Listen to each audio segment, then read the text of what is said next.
Okay everybody, my name is Daniel Fergus and I'm going to be going over the Lowel Tungsten Kit that we have for checkout at TLT. One of the first things you need to do to get the case open is give a little bit of pressure down on the case while you lift these up. Otherwise it might be a little bit hard to get the latches undone. From there we can open up the case. Typically this guy is latched here so it's not flopping down, but I'm going to open that up in a second anyway, so we'll just leave that there. The kit itself, if you look on the inside, I have 5 basic rules kind of listed whenever you do check out the kit, and I'll be going over them in a second. First off, I just want to show you the basics of the stands though. The stands themselves are a little bit different than a normal stand that you might be used to using. If you loosen this bottom thumb screw and open up the legs, they go from the top down, which is, again, a little bit different for most people. They're used to going from the bottom up to open up these stands. But once you get a good base, something like this would be good. You set it down on the ground and you're probably fine. I'm actually going to lower that down slightly. That's probably fine. If you have sandbags or something heavy to put on the stand, that's always best, just in case it's a high traffic area and if somebody trips over the stand, you want something with a little bit more mass to it so it doesn't just topple over. So next thing I'm going to do is raise the thickest part of the pole first,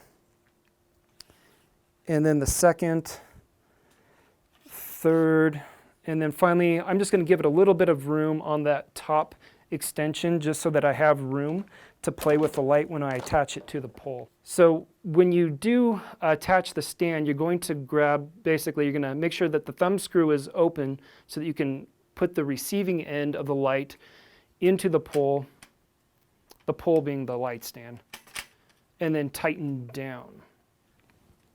And from here you're going to have a little bit of range of motion to tilt it in whatever angle you want.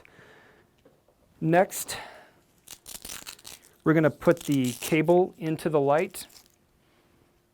And to do that, first off, I'm just going to turn this around so you can see what's going on. Before you put the power into the light, it's a good idea to make sure that the cable itself is turned off. That would be the 0 indicator, and then you have like an I on the other end for on. Make sure it's in the off position. Attach it to the light, attach it to your outlet, and at this point we should be getting close to ready to go. If you are in a high traffic area, make sure that the cords aren't in a trip hazard. If this was a high traffic area, I'd want to make sure and tape these cords down, but for my purpose right now, this is fine. You notice it is pretty bright. And one thing that you don't want to do is have the light operating with these barn doors closed. If you do, it's going to be like a hot oven and it'll start to just heat up the light, and it will actually start to melt a lot of the components within the light. Also, don't ever touch the bulb itself. I'm going to turn this off real quick. Normally you don't want to be turning it off and on a lot, but for our training I'm just going to show you something here. The bulb itself, you never want to touch the filament. If you do, the oil from your finger will stay on the bulb even if it's not on.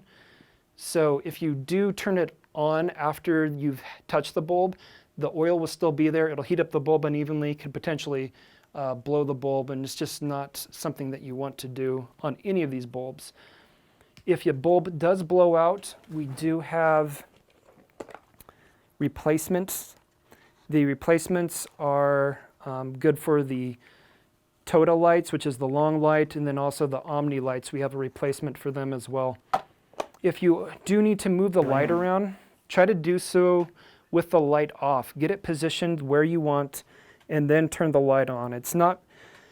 The bulbs tend to be a little bit more volatile when they are on, so you want to kind of just get it in a rough ballpark for where you want. Of course, you're going to have to probably move the light around once you have the light on just to position it, but just try to be careful about the light when you do have it running. Thirdly, something that you do want to look out for when you are using these lights is the amount of amperage that is being pulled. if you have 3 of these lights all into one socket, chances are you're going to be blowing the fuse. The math to figure that out is your watts divided by your volts. In the US, we have a 120 volt system. It's always easier just to divide it by 100, and that gives you a little bit of headroom in case other items are plugged into the outlet. But what that will give you is, say this light is 750 watts. If you divide that by 100 volts, that gives you 7.5 amps. So on a normal old home, for example, you could have an outlet circuit breaker of only 15 amps per breaker. And if you were to plug in, say, 2 of these guys, if this is 7.5, and say you had another one of these and plug him in, that's 15 amps already. Chances are you're going to blow the fuse. If you blow the fuse, it's just a matter of usually tripping the breaker. If it's a newer breaker, if it's an old one, you'd have to replace the cylinder but in the fuse box. But as a general rule, just check to see where your fuse box is, if at all possible, in case you do plug in the light and it does blow the fuse. It's easier to find it with the lights on rather than when you've blown the fuse and the lights are off. So from here, also just making note of the wattage and amperage. It is kind of important. If you do have a 750 watt lamp, which is typically what these Totos are, and you have, say, 2 of the Omni Lights, this would be an Omni Light, and it is 600 watts. If you had them together, what you would probably want to do is, if at all possible, have them on different circuits. You can't always tell just by looking on a wall which circuits are on the same, which outlets are on the same circuit. As a general rule though, if, for example, these outlets here on the back of this wall, see I have a outlet over here, have an outlet over there, chances are pretty good these are on the same circuit. So it's not like you can just plug it in one outlet here and one there and think you're good. These are probably going to the same breaker. Typically, if you're in a home, if you have a kitchen or a hallway down the a far distance away from your original outlet, those are going to be on different breakers. So you may just need to get an extension cord and run it to these lights if you're worried about blowing fuses. Other items that might kick on, like a toaster oven or a microwave, they'll also pull a lot of wattage and amperage, so you'll have to be careful about that as well. All right, so moving on with some of the peripherals for these lights, I'm going to go ahead and turn on this light again. If you didn't notice already, when you do turn it on, it is very harsh. It's a bright light. As a general rule, it's typically easier to use and more pleasant on people's faces if you're bouncing the light. Some tricks that you can do: if you bounce the light off the ceiling, you can get kind of a natural look to the light. If you bounce it off a wall, that can also give a nice kind of a glow to your subject. So that's different ways you can use it without just pointing it directly at the person and blinding them. Another way to kind of soften this light is to use the umbrella. So I'm going to go ahead and pop out this umbrella here. And what you need to do to attach it is basically, first I'll just open the umbrella. Should lock open. And there's another little thumb screw here next to the place where you plug it in. So I'm just going to screw that down so the opening is clear, and thread it through the hole on the front of the light, and then have it come all the way back in through the back end here, and then tighten this guy down. So from here, if I move that light back a little bit, this would be another way of reflecting light back into your subject, and it will help again, have a little bit more of a softer light. One thing I didn't mention, if you are going to be bouncing light around off of, say for example, ceilings or walls, make sure that they're a neutral color. If they're blue or red, you're going to be casting some odd colors on your subject, and that isn't probably going to be what you want. Something else that you can use to diffuse the light is the gels that we have. And one gel in particular will diffuse the light. In the back of the case, typically again, this thing will be locked down, but if you just undo the buckle and look behind the little flap, you're going to find, hopefully, at least 3 different types of gels. One is daylight correction, which is the blue.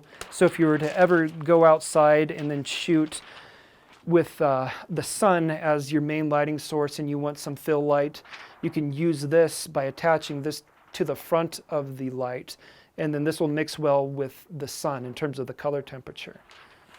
Next filter is the neutral density, and this basically is just cutting down the intensity of the light, but it is not diffusing the light. The third gel is actual diffusion. This softens the light that is being projected onto your subject. So how do you use any of these gels is, first you need to put it on the gel holder. The gel holder itself will typically come enclosed like this. You just have to open him up and attach him using these clips. So I'm just going to go to the top corner, clamp him down, clamp this guy down here. In all honesty, if you're in a hurry, you can probably just get away with a couple clamps, but I'm going to do them all for the demo. And then just straighten him out once you have it all attached. The same way you put the umbrella on, you just feed it through the front of the light and then have it come through the other end.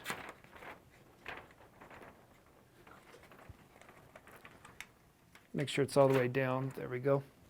So once you see the metal of the gel frame come through the back end, you know that it is attached here and you're good to go, and you can tighten that down. So that's the basics on the gels. They're all attached the same way. I'm not going to attach all the gels right now. If you have any more questions about them, let me know. One other thing you might look at doing is using the black wrap. What this will do on these light, you can tell it has a lot of light spilling all over the place. If you're trying to not blind people off to the side with your light, or if you're just trying to control it a little bit more, this is something that you can use to wrap around the light. So I'm going to go ahead and just attach this here and just kind of folding it in. If you have some clothespins or something to secure it a little better, that's fine. But just by doing that, again, it just kind of blocks everything off, and it just helps you to direct the light so it's not spilling all over the place. Again, just like the doors here though, you don't want to close it off too much, otherwise the heat in the inside will become like an oven. It'll start to melt the light, and it'll probably start to smoke on the black wrap itself. The gels, don't put them any closer to the light as far. You wouldn't want to be any closer than how far the gel frame is. If you get any closer than that, it'll probably start to melt the gels. If the gels do melt, don't worry about it. Just let it TLT know when you return the equipment, and we'll replace it with another gel. So that's the basics on the gels, the umbrellas, and the Toda light. So the Omni Light is the other light that you're going to find in this 3-point lighting kit. The Omni Lights, they tend to be 600 watts, but the bulbs can vary. But they're not going to be quite as powerful as the Todas in terms of the spread of light that you can get. But one thing that's cool about them is you can shape them a little bit better with these barn doors. So beyond that though, they're basically the same function. The same way that you attach to the stand using the receiver here on the light, you just have a little thumb screw. You can attach it to the stand. I'm just going to put that guy back up. And then also the umbrella or a gel frame, it has just a little receiver here as opposed to the one that's built into the Toda. So it's pretty self-explanatory once you get the light where these items go. But that's the main difference. Beyond that, they're pretty much the exact same. One other thing I'm going to mention about the 3-point lighting kit, I'm not going to go over 3-point lighting for this tutorial, but just as a general rule, you might want to Google that if you're looking for techniques on lighting, especially for lighting for video. There is a way of using a key light, a fill light, and a backlight to film your subject, which helps just kind of separate the subject from the background, and it's a pleasing look that has been used for a long time now, and might be something to look into if you're interested in lighting. And that's why there are 3 lights in this kit to do a 3-point lighting kit. That's all I'm going to go over for this tutorial. If you have any other questions, come ask me or one of the students in the TLT checkout equipment area. Thank you.